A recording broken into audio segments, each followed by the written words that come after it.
제물된 예배자의 특징. 주보에는 제물이 아니라 제물로 되어 있죠. 그 제물이 아니고 제물, 제사 지낼 때 드리는 제물. 제물된 예배자의 특징. 우리가 지난 시간에도 하나님이 기뻐하시는 제물된 그런 예배자에 대한 얘기를 우리가 봤죠. 그래서 지난주에는 1절을 묵상했는데요. 거룩한 산 제물로 드리라. 하나님이 기뻐하시는 거룩한 산 제물로 드리라. 하나님이 기뻐하시는 그런 예배자는 어떤 예배자일까? 하나님은 우리를 예배자로 부르셨어요. 하나님이 기뻐하시는 예배자. 지난주에 다 까먹었으니까 다시 얘기하면 우리의 인생 목적이, 내 삶의 최고의 목적을 예배에 두고 있는 자. 우리가 존재 목적, 왜 사냐? 그것은 물론 먹든지 마시든지 무엇을 하든지 하나님의 영광을 위해 하라. 하나님의 영광을 위하여서 하는 것이 우리의 존재 목적인데요. 근데 그 존재 목적이 하나님의 영광인데 가장 하나님 되심을 드러내는 것 중 크게 두 가지가 있네. 첫 번째는 예배, 할렐루야. 따라서 하나님은 예배하는 걸 굉장히 기뻐하십니다. 그래서 첫 번째가 내 예배를 내 삶의 중심, 내 삶의 목적의 한 가지로 이렇게 두고 있는 그 성도를 하나님이 기뻐하시는 예배자로 받으신다. 두 번째는 뭐라고 했습니까? 우리가 예배자로, 우리가 제물로 드려지는데 죽은 제물, 산제물로 드려. 산제물 여기 있잖아요. 산제물. 제물은 제물인데 구약 시대는 제물이 죽어졌어요, 수거졌어요? 구약 시대 제물은 다 죽여서 드렸죠. 그래서 구약의 제물과 예수님이 친히 제물 대신 예수님과 차이점을 말씀드렸어요. 구약의 제물은 죽어서 드렸다. 근데 예수님 제물은 살아서 드려졌다. 할렐루야. 그리고 구약의 제물은 드려지면서도 자기가 왜 죽은지를 몰라. 왜 죽은지를 모르고 이렇게 제물이 되었죠. 근데 신약에 예수 그리스도께서 제물이 되실 때는 당신이 왜 죽으셔야 되는지를 아셨죠. 그래서 어때요? 아버지 할 만하시거든 이 자를 내게서 옮기시옵소서. 그러나 내 원대로 마옵시고 아버지 원대로 되기를 원하나이다. 다 십자가에 죽으시면서 테텔레스타이 다 이루었다. 다 이루었다. 그러니까 하나님의 뜻을, 아버지의 뜻을 다 이루셨어요. 그러니까 당신이 왜 십자가에 죽으셔야 하는지를 알고 죽으셨다. 그럼 우리는 구약의 제물처럼 우리가 예배를 해야 돼요? 예수님처럼 예배를 해야 돼요? 예수님처럼 예배를 해야 돼? 그럼 우리는 여기 말씀처럼 산 제물로 드려지는 예배자가 되어야 됩니다. 할렐루야. 그래서 산 제물로 드려진 예배자라는 얘기는 내가 왜 예배를 드려야 되는가를 알고요. 제물은 원래 죽어진 거잖아요. 그러니까 예수님은 어디로 갔어요? 십자가에 죽으러 갔잖아요. 그러면 저는 여러분들이 예배자라는 얘기는 산 제물로 드려진 예배자라는 얘기는 살아있으나 죽은 자처럼. 할렐루야. 그러니까 왜 죽어야 돼요?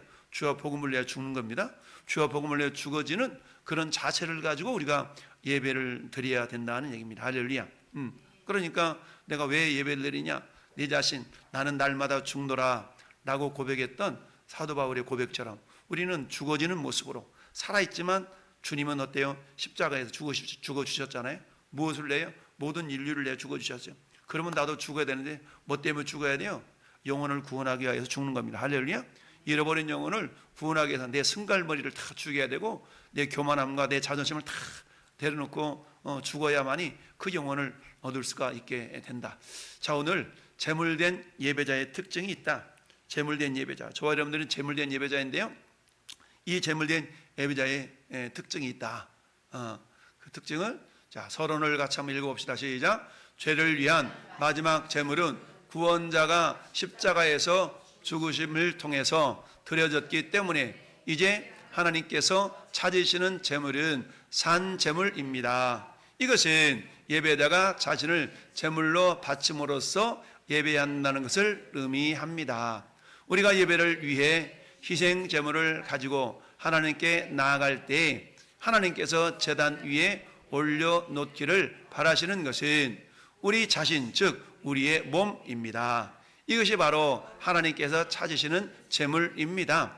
우리의 찬양, 기도, 가르침, 예물은 당신 자신이 예배 제단에 바쳐진 것을 보시기 전에는 하나님께 아무런 감동도 주지 못합니다. 아멘. 그러니까 우리 몸 전체가 우리 몸을 드린다는 얘기는, 몸이라는 것은 다음 구절로 나오지만 우리 몸이라는 것은요, 내 전인, 우리가 전인격, 또는 전인이라고 그러잖아요. 몸이란 게 몸뚱아리만 얘기하는 것이 아니라 내 몸에 소속되어 있는 지식과 지혜와 마음과 이 모든 것들을 말하는 겁니다. 그래서 너희 몸을 하나님이 기뻐하시는 거룩한 산제물로 드리라 라고 말씀하셨을 때, 이 몸, 여러분들 이 자리에 몸은 와 있지만 여러분 마음은, 생각은 딴 데 가 있을 수도 있잖아요. 그런 예배자 말고, 우리의 마음과 생각과 몸이 하나님께 온전히 드려지는 이런 자세로 우리가 예배할 때 하나님이 그 예배를 받으신다는 얘기입니다. 할렐루야. 그런 의미입니다. 그래서 바울은 예배자들이 예배의 제물이 되어야 한다고 말하면서 5가지를 얘기하고 있습니다. 그 5가지로 한번 같이 묵상해 보는데, 첫째, 시작. 우리가 바치는 제물은 온전한 것이어야 합니다. 온전한 것이어야 된다는 얘기죠. 자, 보니까 하나님이 기뻐하시는 거룩한 산제물로 드리라. 이는 너희의 드릴 영적 예배니라 라고 말씀하면서, 자, 우리가 첫 번째 바쳐지는 제물은 어떤 것이 되냐? 온전한 것이 되는, 온전한. 자, 우리의 몸을 바쳐야 한다는 것은 바울의 말에서 우리 자신을 하나님께 선물로 드리는 모습을 상상해 볼 수가 있어요. 하나님 드립니다, 받으세요. 사도 바울은 우리의 존재 전체, 저기 몸이라는 게, 우리 존재 전체를 몸이라는 단어로 표현하고 있습니다. 몸이라는 단어 맨 밑에 보니까 소마라는 단어인데요, 이것은 나 자신 전체를 의미하는 겁니다. 그러니까 주님, 나 여기 왔잖아요. 오기는 왔는데 네 마음은 안 왔잖아. 오기는 왔는데 마음이 안 왔어. 억지로 떼밀려서 어쩔 수 없이. 이게 아니라 자원하는 마음으로 우리에게 인격을 주셨는데, 하나님께서 이 시간 우리가 예배자로 드려지는 이 예배가 마지못해 드려지는 예배가 아니라 기쁨과 자원하는 마음으로, 사모하는 마음으로, 할렐루야, 이런 마음으로 우리가 예배를 드릴 수 있어야 된다는 얘기죠. 이게 몸으로 드리는 예배, 몸을 드리는 예배, 이게 존재 전체, 우리의 모든 것을 말하고 있다 이거죠. 하나님은 부분적인 제물에는 관심이 없으시다. 반대로 세상은 우리가 부분적인 제물을 바치기를 원해요. 세상은 그렇게 얘기한다는 얘기입니다. 야, 오늘만 날이냐? 다음에 가, 오늘 나하고 식사나 같이 하고. 이렇게 우리에게 부분적인 것을 드리기를 원한다는 얘기입니다. 야, 오늘도 왜 이렇게 오늘 예배가 늦냐? 예배? 우리 글쎄 목사님 설교가 늦어져가지고, 글쎄 말이야, 약속 시간이 12시 10분인데 목사님 설교를 12시 15분까지 했어. 이런 것들 내가 제안을 내죠. 내 나름 딱 계획을 세워가지고 딱 이렇게, 그런 모습들, 이런 것들을 하나님께서 그렇게 기뻐하지 않는다는 얘기죠. 이것은 뭐예요? 부분적인 제물을 드리는 것과 같다. 그래서 세상은 우리에게 부분적인 것을 드리라고 자꾸 우리를 유혹해요. 세상은 그렇게 유혹한다는 얘기죠.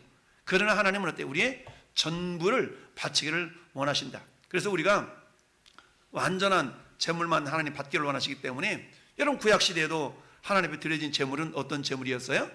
가축 중에서도 흠없는 제물을 드려야만 했거든요. 흠없는 제물, 레위기 3장 1절 읽어봐요. 사람이 만일 화목제의 제물을 예물로 드리되 서로 드리려면 수건이나 암컷이나 어떤 것으로? 흠없는 것으로 여호와 앞에 드릴지니. 아멘. 흠없는 것으로 드려야만 됐다는 얘기죠. 가장 좋은 것 중에서 흠이 없는 것으로. 그러면 우리는 어때요? 우리가 하나님 앞에 예배를 드릴 때 가장 좋은 모습으로, 가장 좋은 마음으로 하나님 앞에 구약의 제물들이 드려지는 것 같은 흠없는 그런 모습으로 하나님 앞에 드려질 수 있어야 된다는 얘기죠. 근데 그게 뭐예요? 몸을 드리는데, 이 몸을 뭐라고요? 소마라고 하는데, 이것은 전인, 나의 전 존재를 이렇게 의미한다라는 얘기입니다. 그래서 이 몸을, 내 전체를 의미하는 그런 모습이 로마서 6장 12절 13절 보니까 같이 읽어봐요. 시작. 그러므로 너희는 죄가 너희 죽을 몸을 지배하지 못하게 하여 몸의 사역에 순종하지 말고, 또한 너희 지체를 불의의 무기로 죄에게 내주지 말고, 오직 너희 자신을 죽은 자 가운데서 다시 살아난 자 같이 하나님께 드리며 너희 지체를 의의 무기로 하나님께 드리라. 아멘. 자, 여기 보니까 저 12절에 너희 죄가 너희 죽을 몸을, 그랬죠? 몸. 이 몸을 13절 하반절에서는 지체를 이렇게 돼 있죠. 그러니까 저 몸이나 지체가 소마라는 단어인데요, 이건 아까 앞서 말씀드렸던 것처럼 이 몸이라는 것은 뭐예요? 전인, 내 전체를 말한다는 거예요. 그러니까 하나님께 내 의의 무기로 내 몸뚱아리, 손만 쓰는 게 아니라 내 전인격 자체, 전인격 자체를 하나님 앞에 드려지는 그런 어떤 예배자가 되어야 된다라는 것을 첫 번째 어떤 예물 온전한 모습으로 하나님께 드려줄 수 있어야 된다. 그래서 우리가 바치는 제물은 첫째 어떤 것? 온전한 것이어야 된다라는 얘기입니다. 온전한 것. 자, 두 번째는 뭘 얘기하냐? 같이 읽어봅시다. 우리의 희생 제물은 살아있는 것이어야 합니다. 아멘. 살아있는 것이어야 된다는 얘기죠. 우리가 지난 시간에도 말씀드렸어요. 살아있는 것. 그러니까 구약시대의 제물은 죽어서 드렸잖아요. 근데 신약시대의 제물은 예수께서, 자, 구약의 희생 제물은 제단에 바쳐지기 전에 이미 죽임을 당했어요. 동물들은 무슨 일이 일어나고 있는지 알지도 못한 채로 선택의 여지가 없이 죽어갔어요. 그러나 하나님의 어린 양 희생되었을 때, 하나님 어린 양 예수님이 희생되셨을 때는 그는 살아 있었으며 자발적으로 희생 제물이 되어 주셨죠. 자발적이었다는 얘기입니다. 뿐만 아니라 때 자신을 희생 제물로 바쳐질 뿐 아니라 또한 살아있는 제물이셨어요. 그는 갈보리 제단에서 산채로 바쳐졌지요. 이 살아있는 제물이 죽으심으로 모든 사람의 죄값을 단번에 치르신 것입니다. 그러니까 예수님이 산채로 드려졌을 때에 모든 살아있는 사람들의 죄 문제를 해결할 수 있었다라는 얘기죠. 그러니까 우리의 희생 제물은 살아있는 것이어야 된다는 얘기죠. 자, 살아있는 것이라는 얘기는 첫 번째 어떤 의미가 있다고 그랬어요? 내가 왜 죽어야 되는가? 내가 왜 죽어야 되는 것을 아는 제물이라는 얘기입니다. 그러면 오늘날 저희 여러분들이 나는 날마다 죽노라. 왜 죽어야 돼요? 남을 살리기 위해서. 하나님께 영광 드러내기 위해서 내가 죽어야 된다는 얘기입니다. 할렐루야. 내가 죽지 않으면 다른 사람들 살릴 수가 없어요. 그러니까 내가 죽어야만이 다른 사람을 살릴 수가 있어. 우리의 존재 목적이 하나님을 영화롭게 하고 이웃을 사랑하는 것이기 때문에 이웃 사랑의 최고의 극치는 그들에게 복음을 전해서 그들의 영혼을 살리는 거잖아요. 그러니까 우리의 모든 사람의 죄값을 예수님이 단번에 해결해 주셨죠. 그래서 두 번째, 예수님이 희생제물이 되신 이후에 하나님이 기다리고 받으시는 것은 산채물. 그러니까 예수님 이전에는 모든 짐승들을 죽여서 드렸다면 예수님 이후에는 어때요? 예수님이 제물이 되어 주셨기 때문에 오늘날 우리가 소 잡아서 양 잡아서 드리지는 않지만 우리 몸이 이제는 뭐가 되어야 된다고요? 제물이 되어야 된다. 근데 그 제물은 산제물이 되는데 그 제물, 그래서 어떻게 산제물이란 말은 내가 왜 하나님 앞에 나가야 되고 왜 예배를 드려야 되는 것을 알고 드리는 예배자가 되어야 된다는 얘기죠. 그래서 우리 몸을 산제물로 바칠 때 우리는 자신에 대해서 죽게 되는 것입니다. 왜냐하면 제물로 바쳐지는 것 자체가 복종의 행위가 있기 때문이죠. 그러니까 우리가 제물로 하나님께 드립니다라는 말은 살아있지만 마치 뭐처럼 죽은 존재처럼. 그러나 구약의 동물들이 왜 죽어가는지를 모르고 죽은 것이 아니라 우리는 날마다 죽어지는 이유는 뭐예요? 다른 사람을 얻기 위하여서, 다른 영혼을 구원시키기 위해서 내가 죽어지는 그런 제물이 된다는 얘기죠. 왜냐하면 제물을 바치는 것 자체가 복종의 행위이기 때문이며 우리가 자신에 대하여 더 죽을수록 우리는 하나님께 대하여 더 살게 됩니다. 자, 계속해서 자신을 제단에 바치는 가운데 자신에 대하여 죽고 하나님에 대하여 살게 되죠. 이는 성령 충만이 계속적인 과정인 것 같습니다. 여러분, 성령 충만하세요? 그런 말은 어느 단회적인 그런 충만함을 의미하는 게 아니죠. 지속적으로 성령 충만함이라는 것은 지속적인 그런 의미가 있는 거예요. 네. 그런 것처럼 우리가 하나님 앞에 제단에 드려지는 산채로 드려지는 그 모습이라는 건 어때요? 날마다 죽어지는 가운데 한 번만 딱 죽고 난 됐어 이게 아니라 계속, 그래서 사도 바울은 날마다 죽노라라는 고백을 드렸던 것이죠. 이런 것처럼 살아서 드려지는 예배이지만 그러나 마치 나는 살아있지만 죽어지는 재물처럼 내 자아가, 내 욕심이, 이기적인 욕망들이 다 죽어지고 그 죽어짐으로 말미암아서 내 안에서 누가 사는 거예요? 그리스도께서 사시는 것이죠. 이게 이제 갈라디아서 2장 20절의 말씀 아니겠어요? 자, 그래서 단번에 들으신 히브리서 9장 28절 시작. 이와 같이 그리스도도 많은 사람의 죄를 담당하시려고 단번에 들으신 바 되었고 구원에 이르게 하기 위하여서 죄와 상관없이 자기를 바라는 자들에게 두 번째 나타나시리라. 아멘. 자, 예수님 어때요? 많은 사람의 죄를 담당하시기 위하여 단번에 들으셨다. 할렐루야. 뿐만 아니라 히브리 10장 10절도 이 뜻을 따라 예수의 몸을 단번에 들으심으로 말미암아 우리가 거룩함을 얻었노라. 아멘. 베드로전서 3장 18절도 그리스도께서도 단번에 죄를 위하여 죽으사 의인으로서 불의한 자를 대신하셨으니 이는 우리를 하나님 앞으로 인도하여 하심이라. 육체로는 죽이심을 당하시고 영으로는 살리심을 받으셨으니. 아멘. 마찬가지로 우리가 많이 죽어지면 죽어질수록 하나님 앞에서 우리는 더욱더 산자가 될 수가 있다라는 의미고요. 그 다음에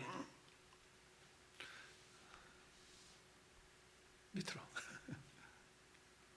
자, 히브리 11장 17절도 아브라함은 시험을 받았을 때에 믿음으로 이삭을 드렸으니 그는 약속들을 받은 자로되 그 외아들을 드렸느니라. 그가 하나님이 능히 이삭을 죽은 자 가운데서 다시 살리실 줄로 생각한지라. 비유컨대 그들 죽은 자 가운데서도 도로 받은 것이니라. 아멘. 여러분, 이삭은 예수 그리스도를 예표하는 거거든요.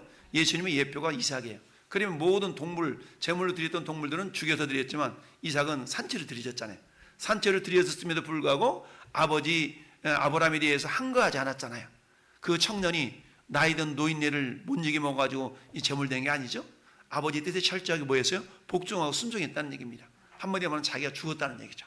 그래서 성경은 뭐라고 말씀하냐면 하나님이 능히 이삭을 죽은 자 가운데서 살리신 줄로 생각한지라. 몸은 살아있지만 실적은 뭐예요? 이삭이 자기 생각을 죽인 거잖아요. 자기 뜻을 죽였어요. 그러니까 어때? 하나님께서 야, 죽은 자 가운데서 다시 살아났다 라고 주님이 이렇게 인정을 해 주신 것이죠. 그래서 술 취하지 말라 이는 방탕한 것이 오직 성령으로 충만함을 받으라 라고 말씀하고 있습니다. 자, 그 다음에 세 번째 시작. 우리가 바치는 제사는 거룩한 제사이어야 합니다. 우리가 바치는 제사는 거룩한 제사이어야 된다는 얘기죠. 거룩이라는 말은 구별됨이라고 그랬어요. 자, 바울은 제물이 하나님이 기뻐하시는 거룩한 제사이어야 한다라고 말합니다. 자, 구약시대의 제물은 아무 흠이 없는 것이 된다고 그랬죠. 자, 시편 24편 3절 4절에도 이렇게 말씀하고 있습니다. 시작. 여호와의 산에 오를 자 누구며 그의 거룩한 곳에 설 자가 누구인가? 곧 손이 깨끗하며 마음이 정결하며 뜻을 허탄한 데 두지 아니하며 거짓 맹세하지 아니하는 자로다. 아멘. 그러니까 거룩한 모습을 말해요. 손이 깨끗하고 마음이 청결하고 뜻을 허탄한 데 두지 않고 거짓 맹세하지 않는 이런 모습들이 구별된 모습으로 보고 있는 것이죠. 그 다음에 하나님께서 받으시는 제사는 구원을 받을 때에 예수님의 피로 씻음을 받고 끊임없는 고백과 회개로 계속해서 깨끗해지는 자의 열매입니다. 여러분, 우리 궁극적인 회개는 한 번이지만 그러나 우리는 매일매일 회개의 삶을 살아야 되지 않습니까? 왜냐하면 한 번 목욕했다고 해서 때가 안 끼는 게 아니기 때문에 매일매일 그러는 가운데 조금씩 뭐예요? 주님의 삶을 본받아갈 수 있고 주님을 닮아가는 것이죠. 그래서 용서와 씻김은 거룩한 제사의 기준이다라는 얘기죠. 우리가 잘 아는 요한일서 1장 9절을 보면 그렇게 말씀하고 있습니다. 우리가 만일 우리 죄를 자백하면 그는 미쁘시고 의로우사 우리 죄를 사하시며 우리를 모든 불의 가운데서 깨끗하게 하실 것이요. 아멘. 나 한번 자백했으니까 됐어. 아니요. 또 지나보니까 또 이런 것이 생각나. 계속 자백하고 회개하고 이런 모습들이 계속 반복되는 가운데 더욱더 우리가 깨끗해지고 주님을 닮아가는 그런 모습이 된다라는 얘기입니다. 그래서 세 번째는 뭐라고요? 바치는 제사는 거룩한 제사야 된다는 얘기죠. 그럼 네 번째는 뭐냐? 자, 네 번째는 시작. 우리가 바치는 제사는 받아들여지는 제사여야 합니다. 아멘. 자주 말씀드린 것처럼 우리가 드린다고 중요한 것이 아니고 하나님이 받으셔야 된다 그랬죠? 하나님 받으셔야 돼. 여러분 가인과 아벨 모두가 다 드렸어요. 근데 하나님은 누구 것만 받았다고요? 아벨과 아벨 것만 받으셨어요. 마찬가지 우리가 예배자로 하나님 앞에 예배를 드리러 나왔을 때 예배를 드린다고 그러죠? 예배한다, 예배 드린다. 자주 말씀드린 것처럼 예배 본다라는 말은 틀린 말이에요. 예배는 하나님 보시는 거예요. 우리는 예배를 보는 게 아니고 예배한다, 예배 드린다. 이게 정확한 표현인데요. 자, 베드로전서 2장 5절에서 예수 그리스도를 통해서 드리는 하나님의 뜻에 맞는 하나님께 받아들여지는 영적인 제사에 대해서 이야기했습니다. 어떻게 얘기했냐? 이렇게 얘기했어요. 자, 시작. 너희도 산돌같이 신령한 집으로 세워지고 예수 그리스도로 말미암아 하나님이 기쁘게 받으실 신령한 제사를 드릴 거룩한 제사장이 될지니라. 아멘. 그러니까 하나님이 기쁘게 받으실 신령한 제사를 드릴 거룩한 제사장이 될지니라 라고 주님 말씀하고 있어요. 그래서 어때요? 2장 9절에 가면 너희는 왕 같은 제사장들이요 하나님의 나라요 그의 소유가 된 백성이니 라고 그랬죠. 이는 너희를 어두운 데서 불러내어 그의 기이한 빛에 들어가 계시니 아름다운 덕을 선포하게 선전하게 하려 하심이니라 라고 말씀하고 있죠. 즉 하나님이 기쁘게 받으실 만한 그런 제사장, 즉 예배자가 되라는 얘기죠. 그래서 받으심직한 그런 예배자가 될 것을 말씀하고 있는데, 그것은 구약시대에는 제물을 바칠 때 많은 생각과 준비가 필요했어요. 이놈을 잡을까 저놈을 잡을까, 이놈 보니까 여기 흠이 있나 흠이 없나, 이걸 계속 살펴서 그 가운데 최상의 것을 제물로 드렸다는 얘기입니다.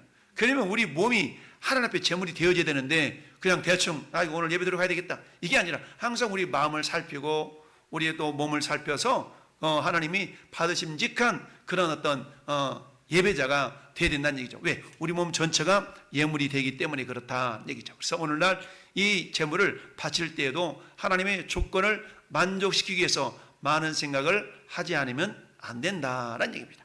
그렇게 해야만이 하나님께서 우리에게 바라시는, 하나님이 기뻐하시는 산제사를 드릴 수가 있다는 얘기입니다. 그러니까 뭐예요? 준비된 예배예요. 준비된 얘기. 여러분들이 오늘 수요예배를 들을 때 오늘 저녁은 내가 몇 시에 먹고 오늘 예배가 있으니까 이렇게 하고 약속은 이렇게 미루고 이런 거 전부 다 준비된 것이죠. 느닷없이 벌써 예배 시간이야? 이런 게 아니라 오늘은 이 시간에 예배니까 내가 미리 이렇게 준비해서 이렇게 해야지, 이렇게 준비되어진 그런 모습들을 우리가 어때? 하나님이 받으시는 예배가 될 수가 있다라는 얘기죠. 자, 다섯 번째, 이 제물은 삶을 변화시키는 것이어야 합니다. 여러분, 제가 종종 말씀드리잖아요. 하나님이 가장 기뻐하시는 것은 뭐냐? 우리의 삶의 변화다는 얘기죠.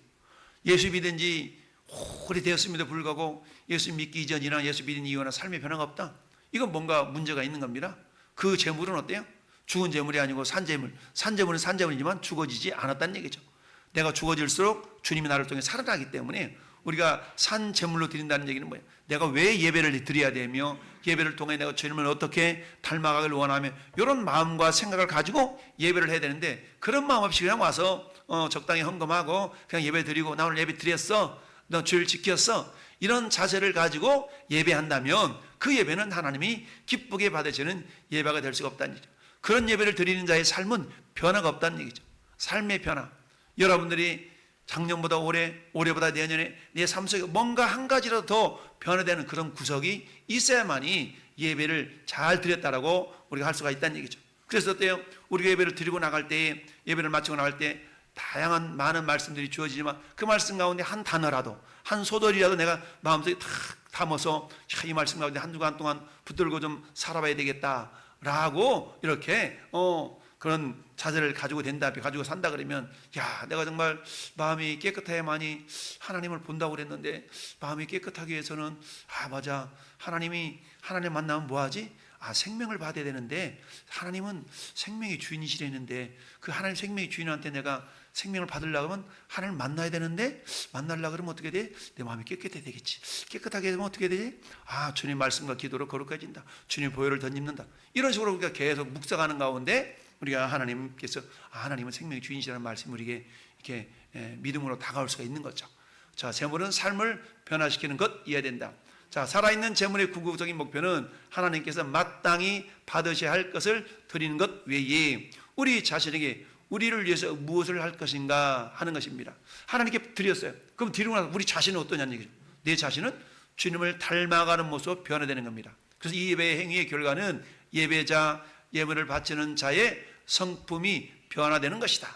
진정한 예배를 드리는 자는 결코 이전과 같을 수 없다라는 얘기입니다.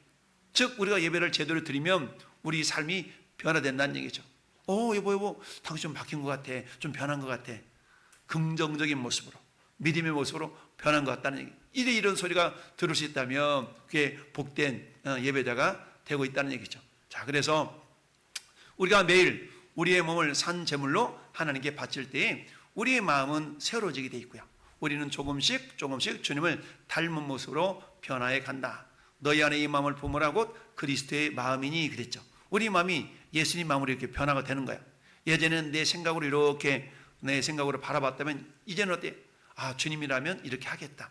주님의 마음으로 세상을 바라보게 돼요. 여러분 빨간 안경을 쓰고 세상을 바라보면 저보다 빨갛잖아요. 주님의 마음을 품고 주님의 시선으로 세상을 바라보면 어떤 식으로 바라봐줘요? 저 사람 예수 믿을까? 저 영혼 예수 믿을까? 전도할 때 이게 지나가는 사람들 바라보면 저는 이제 표정을 많이 보는데, 어떤 사람은 오만 가지 막 인상을 팍 쓰고 지나가는 사람이 있고, 어떤 사람은 그렇지 않은 사람이 있고, 별의별 사람이 다 있어요. 근데 저들 가운데 저 사람이 예수 믿는 사람일까? 어떤 사람은 가끔 그런 분이 계세요. 저보다 나이가 좀 많으실까? 제 또래나 될까? 그런 분이 계신데, 가끔 일주일에 한 번씩, 한두 번씩 뵙는 분인데, 이게 전도를 주면 이 양반 예수 믿으신 분 같아. 제 앞에서 90도 절을 하고 가시는 분이 계셔. 90도. 90도 꼭 하고 절을 하고 손을 꼭 잡고 가시는 분이 계셔. 오늘도 어떤 분이 나는 절하기만 했는데 그분이 감사합니다라면서, 나이 드신 분이네요. 고맙다 그러면서 손을 꼭 잡아주고 가시는 분이 계셔. 이게 목회자인 것 같아. 목사님이신 것 같아. 그런 분도 계시고, 아무튼 다양한 분들이 계십니다. 그러니까 뭐예요? 자기는 전하지 못하도 저렇게 이렇게 전하는 그런 모습에 대해서 참 왠지 그냥 마음이 공감이 되니까 감사하게 여기는 그런 사람들이 있는 거예요. 그래서 어떤 분은 60대 중반쯤 되시는 여자분이야. 항상 이러고 이러고 지나신 분도 계시는데, 아무튼 뭐 다양한 반응을 보이셔요. 물론 어떤 사람 눈 흘기고 가는 사람도 있어. 이렇게 왜 이렇게 시끄럽게 그러냐고 이런 사람도 있긴 하지만, 어쨌든 다양한 사람들이 지나가는데 그들을 바라보면서 저분 예수님 믿을까? 저분 안에 예수님의 생명이 있을까? 이런 관점으로 봐지더라는 얘기예요. 그래서 그런 모습 우리가 변화가 되는 겁니다. 그래서 우리는 점점 더 세상과 달라질 것이며 이 세상을 본받지 않게 될 것이다. 오늘 2절 말씀이 그 모습이잖아요. 이렇게 우리가 예배에 성공하고 하나님이 받으심직한 예배자가 되면 우리가 삶의 변화가 되어서 어떻게 변화된다고요? 2절까지 된다. 너희는 이 세대를 본받지 말고 이 세대를 본받지 않는 삶이 되어지고 마음이 새로워지고, 할렐루야, 변화가 되어져서 하나님의 선하시고 기뻐하시고 온전한 뜻이 무엇인지를 분별할 수가 있게 된다는 얘기예요. 할렐루야. 어떨 때 내가 전심으로 하나님을 예배하고 그 예배는 드리는데 내가 어떤 자의 예배자가 될 것인가? 내가 내 몸이 제물로 드려질 때, 근데 제물로 드리긴 드려진데 내가 어떤 몸으로 산 제물이 되어야 된다는 얘기입니다. 할렐루야. 산 제물인데 어떻게 구별된 제물이 되어야 된다는 얘기죠. 구별된 제물. 그래서 구별된 제물로 될 때 하나님이 기뻐 받으셔서 마침내는 우리의 삶의 모습이, 내 인격이 변화되어져서 내 인격이 변화가 되어지는 그런 모습이 된다라는 얘기입니다.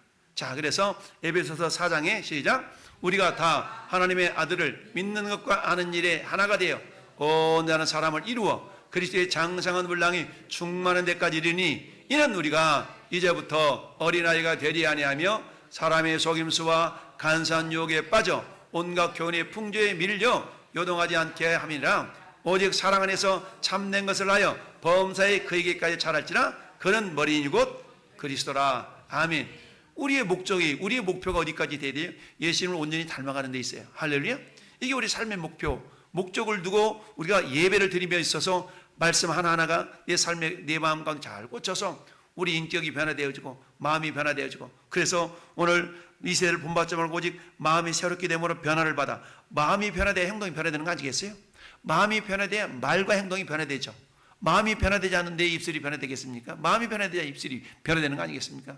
근데 이것은 어때요? 한 번에 되어지지 않기 때문에 계속해서 반복적으로 성령 충만하면 한번 충만해가지고 계속 가는 게 아닌 것처럼, 이런 삶의 변화, 예배를 통하여서 우리 삶의 변화가 하나하나 되어서 마침내 그러한 존재로 우리가 변화되어질 때에 결국 하나님이 기뻐하시는 그런 모습으로 우리가 온전하게 변화되어서 날마다 하나님의 뜻이 이거라면 그 뜻을 쫓아 행하는 겁니다. 할렐루야.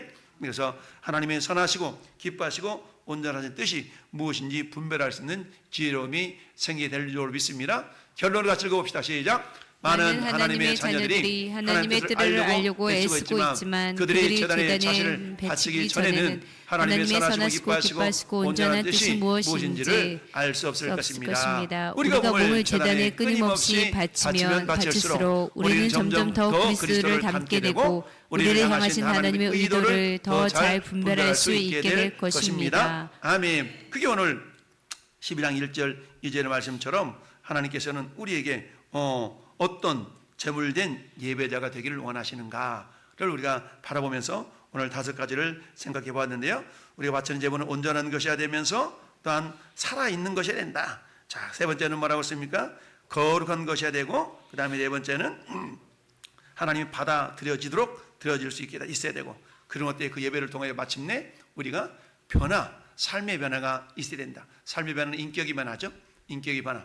그래서 예배를 통해 주님을 만나면서 우리 삶이 변화되는 그런 예배자가, 진정 하나님을 기쁘시게 하는 예배자가 된다라는 사실을 기억하면서 우리 한번 하나님, 과연 나는 하나님을 기쁘시게 할 수 있는 변화된 예배자인가, 그런 모습으로 돌아보면서 하나님을 기쁘시게 할 수 있는, 그 뜻을 분별할 수 있는 변화된 예배자가 될 수 있게 해달라고 우리 주님 한번 부르고 우리 같이 기도하겠습니다.